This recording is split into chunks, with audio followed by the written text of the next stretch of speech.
주의 백성에게 진노하시나이까. 지금 이 금송아지 사건을 통해서 하나님 앞에 나가는 겁니다. 중보자로 나가는 거예요. 이 백성을 향해서 진노하지 말아달라고.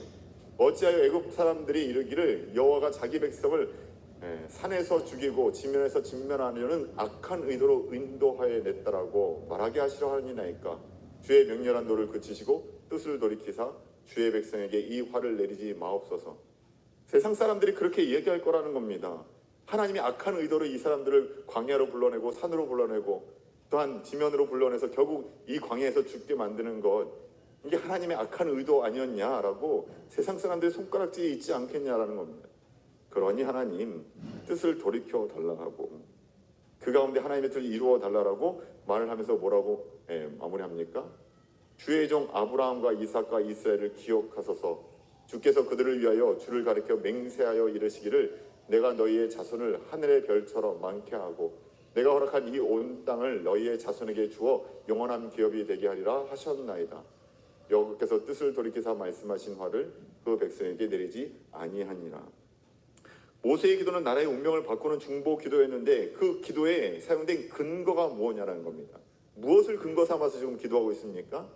하나님의 공의, 또한 하나님의 정의, 하나님의 선하심, 그 모든 것을 삼고 있지만 실제적으로 중보 기도에 사용된 것은 뭐냐면 약속입니다. 하나님의 약속의 말씀이었다는 겁니다.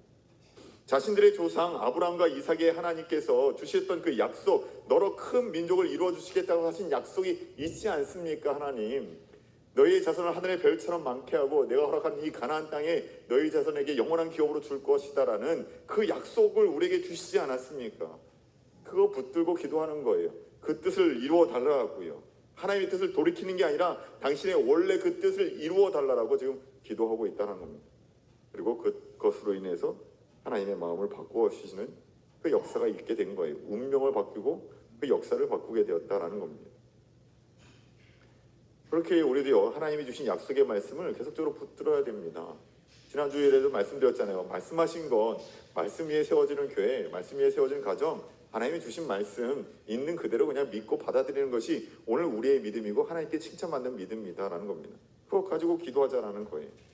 오늘 우리가 읽었었던 엘리야의 이야기도 마찬가지입니다. 엘리야의 중보 기도, 우리 열왕기상 18장에 850명 대 1의 그 전투가 있지 않습니까?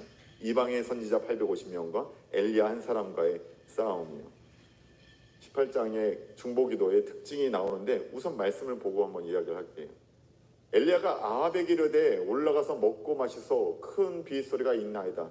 이 시작이 뭐였습니까? 3년 동안의 나라의 기근 때문에 기도하기 시작한 겁니다. 나라의 큰 문제 때문에요. 이스라엘 백성이 고통 가운데 있는 것을 보고 엘리야가 기도하러 나가는 겁니다. 그리고 그 싸움 가운데 기도를 하고 있는 거예요. 아합이 먹고 마시러 올라가니라 엘리야가 갈멜산 꼭대기로 올라가서 땅에 꿇어 엎드려 그의 얼굴을 무릎 사이에 넣고, 여기에 기도의 자세가 나오는데 지금 첫 번째가 비를 내리기 위해서 나라의 가뭄을 해결하기 위해서 기도하지 않았습니까? 자기의 유기 중심이 아니에요.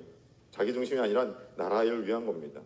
그런데 그것에 대해서 어떻게 기도하고 있습니까?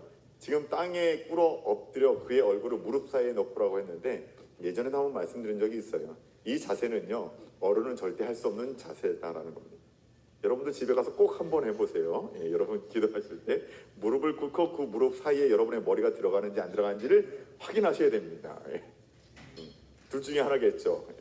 몸이 너무나 유연하신 분이거나 아니면 다리는 짧고 상체가 긴 분이거나. 근데 뭘 그렇게 크게 웃어요? 그게 가능한 존재들이 있다는 겁니다. 누구요? 어린아이들. 어린아이들의 그 유연함은 결국 우리의 장년 세대가 따라갈 수 없어요. 어린 시절부터 이것이 훈련돼서 기도하며 나아갔다는 겁니다. 말 그대로 엘리야는 어린 시절부터 하나님께 기도하던 사람이었기 때문에 이것이 어른 되어서도 가능하다라는 거예요. 43절 그의 사원에게 이르되 올라가 바다 쪽을 바라보라. 그가 올라가 바라보고 말하되 아무것도 없나이다. 한번 가서 본 거예요. 그러자 엘리야가 말합니다. 7번까지 다시 가라라고요. 뭐라고요? 반복해서 멈추지 말고 기도가 응답되는 그 순간까지 계속적으로 기도하라고 이야기를 하는 겁니다. 엘리야